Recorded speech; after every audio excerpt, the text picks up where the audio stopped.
We are here tonight to worship a huge, massive God of grace and glory. The story opens like this, in case you forgot. In the beginning, God created the heavens and the earth, and He said, "Let there be light," and there was light. And that was a phenomenal moment when that happened, because light came out of the mouth of God, traveling 186,000 miles a second. There's an image of it for you, by the way. It's a little more fierce than we often think. It's 10,000 degrees Fahrenheit on the surface, but what I want you to see about it is how big it is.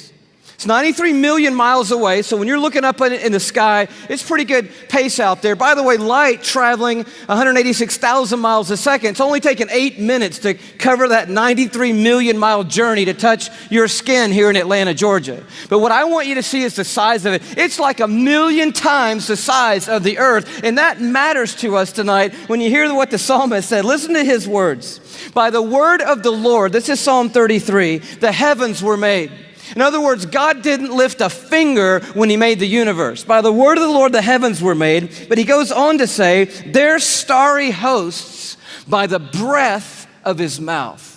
So we're looking at something so intense that we don't want to get any closer than 93 million miles away, which is what we are right now. And then we read that God just breathes out stars. It's crazy to think about it. 1,000,000 times the size of the earth. So here's a little perspective that sort of changed my life. If the earth were the size of a golf ball, okay, the sun would be 15 feet in diameter. Okay, that didn't seem to move anybody either, so let me try it a different way. Let me just try it just a different way. I thought I might need this, so I brought a golf ball, okay? So all through the evening, this is gonna represent Earth, all right? So this is where we are.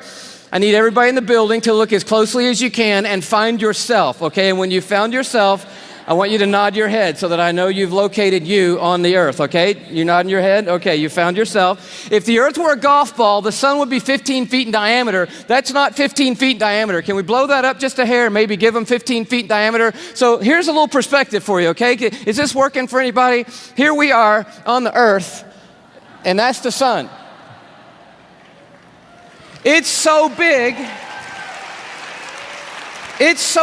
you could put 960,000 Earths inside the sun. So if the earth were a golf ball and the sun were 15 feet in diameter, you could put 960,000 golf balls inside that 15-foot in diameter sun. That's enough golf balls, by the way, because I know that seems like a big number, to fill a school bus with golf balls could fit inside the 15-foot in diameter sun. It's a massive star, and it's one of hundreds of billions of stars in the Milky Way galaxy, our cul-de-sac in the neighborhood called the cosmos that God has made. I love science, and science has just brought us the largest star they found. It's called, are you ready for this? Canis Majoris.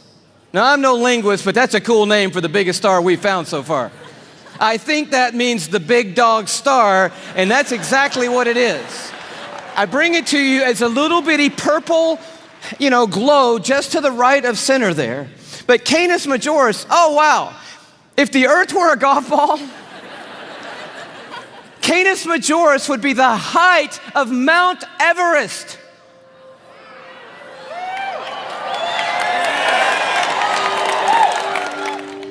Almost 6 miles above sea level, the highest point on the planet, and I just dare you to get up there and unzip the parka and pull out your golf ball.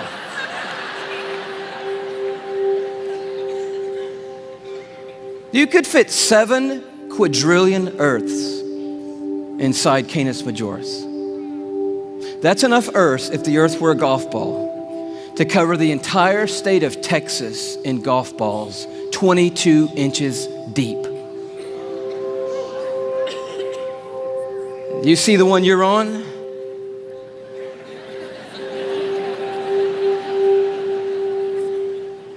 Maybe this will help a little bit more. This absolutely blew my mind. Just a little journey through our solar system. Everyone knows our planets and sort of how we fit in to the story here. You see really quickly that we're not even the biggest deal in our own solar system, but as Earth comes by, you have to know tonight that we are living on a privileged planet. Anyone would tell you we're living at one of the most special places, if not the most special place. in all of creation. But Neptune comes by and Saturn and then Jupiter, and you're like, okay, we're not all that big, even in our own little cul-de-sac.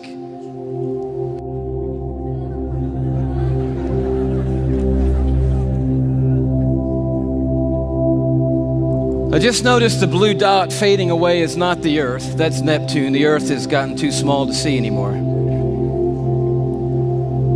Sirius comes by. Little plug for satellite radio. Not the biggest star, but the brightest star that we have found so far. Pollux, which we didn't mention. Arcturus. Such a beautifully named one, Regal. But then the one that messed me up.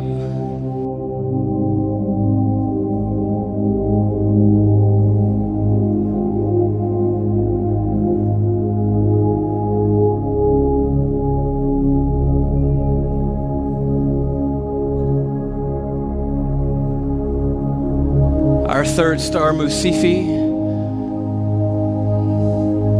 Musifi's cousin, W Cephei.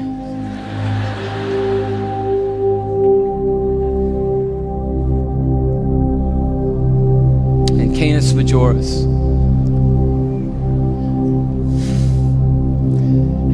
And do you know that you couldn't come up here right now with a Sharpie and make a mark on the screen that would approximate the size of our sun? You couldn't even do it. I mean, when you look at these in their relative size, we just have to put a little arrow over there that says, if you could put the sun on here, which you can't, it would go somewhere about here.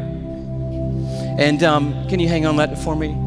And when you see this, I don't know what happens to you, but I'll tell you what happens to me. A shrinking feeling comes over me, and it's not a bad shrinking feeling, it's a good shrinking feeling. Because sin, it has a way of shrinking God down in our minds and puffing us up in our own estimation. But just a glance into the universe that God has made resizes everything in a heartbeat. And you realize tonight we are worshiping an unrivaled, uncontested God of all kind of might and power and glory and awe, there's none like him anywhere in all of creation tonight.